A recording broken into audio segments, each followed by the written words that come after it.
Welcome back to Rastus Realities, where my reality is your reality. Thanks for joining in when you could be any place in the city. Roll with me as I go into the center and enter into our reality.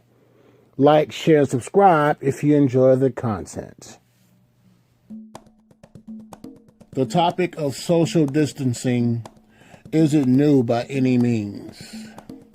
There's a push for keeping a certain amount of distance between people, allegedly to lower the beer bug transmission. Though, according to various outlets, it's passed through face touching and fluid transmission. Ergo, when someone sneezes and or coughs, or let's say you're having a conversation with somebody, there are micro sprays of saliva that our eyes cannot see. Of course, I'm pretty sure you have spoken with somebody, and at one time or another, while they're talking to you, you felt the droplet of saliva hit your face, neck, or something. Now, it seems, as stated before, that the outlets of media don't know much as they say they do, which is backed up by the ever-changing transmission information as this epidemic, pandemic, whatever you want to call it, goes on. Ever been in a downtown building for whatever reason and had someone break their neck when they see you to get away from you? Or been in an elevator and a person clutched their purse or damn near run through the elevator wall as you get on to get away from you? I have, and many a times. When it first used to happen, it used to bother me. And in my mind, I'm like, the fuck is wrong with you? It became apparent as I went over it in my head as to why they will be behaving that way without provocation. After a while, it bothered me less and less as time went on. It also was clear that viewing multiple so-called news stories instilled fear of ebony people to every other ethnicity. You have to ask yourself a couple of questions. Why instill fear of copper people? And what about the other ethnicities who can also be dark colored? Which translates to ebony, black, and or copper people, or Africans, whichever term you want to use, are not new to social distancing. It is the rest of the world who it is new to, which really shows how asleep and uninformed they really are, even when viewing these so-called media outlets. Now, let's tackle the first question of why instill fear of ebony folk. Answer: if you enslave them and their ancestors, then why wouldn't you be afraid of them? As some of them still carry the weight from their ancestors and have an ingrown hatred for anything of the male sorts. Don't pretend like I'm the only person who feels or knows about that. Now,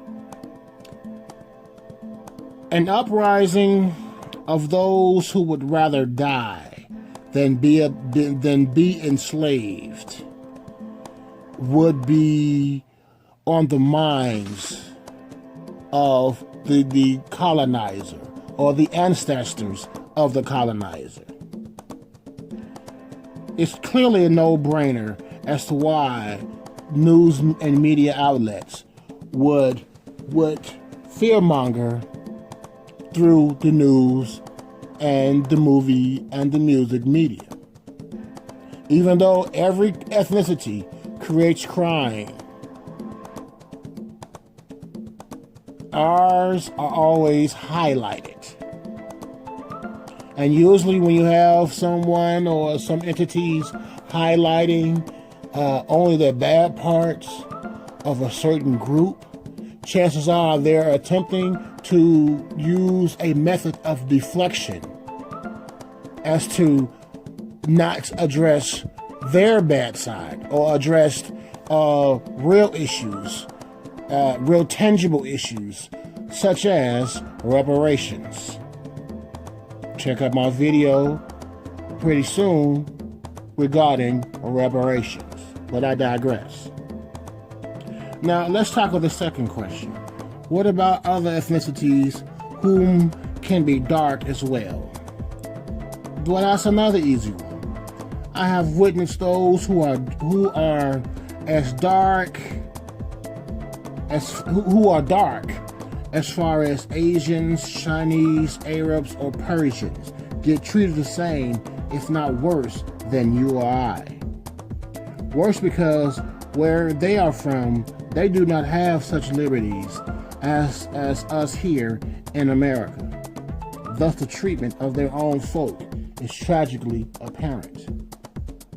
When I first witnessed the bad treatment of other ethnicities whom were dark versus light, it was indicative of the treatment of blacks or ebony people. And though I empathized with them, I could not really feel for them, as no one feels for us. This is not Rasta asking for a pity party. This is not that. This is just pointing out I've witnessed those of other ethnicities who are as dark as I am, dark as you may be, go through what they call racism from their own people. Even though they know that they're their own people, it's something about dark people that frightens the masses. Now, people of all ethnicities have been social distancing themselves from ebony people since the inception of society. So this version of social distancing is nothing new to us, though the media would take credit for it as it stands. I can willingly admit that I don't trust those who break their necks to get away from ebony folk, to the point that I'm the one initially socially distancing myself, as some other people stink, and I must protect myself from them. I can admit that it made me a tad sad to see such treatment of other ethnicities who are dark, but not really. Welcome to America. It is also indicative that we ebony folk do our best to be on point and on code to seek the very segregation that destroyed our peace and our piece of what we built for and in this country. To the detractors, why did some of our ancestors run from the plantation? Why did those who are free go back to free the ones who wanted to be free as well, away from the comfort of the oppressor? You answer those questions before you drop a negative comment. Speaking of our peace, on the next episode of Rasta's Realities, reparations. Every excuse not to pay up.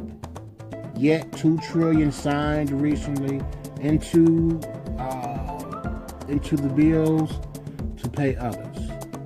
Stay tuned for that barn burner.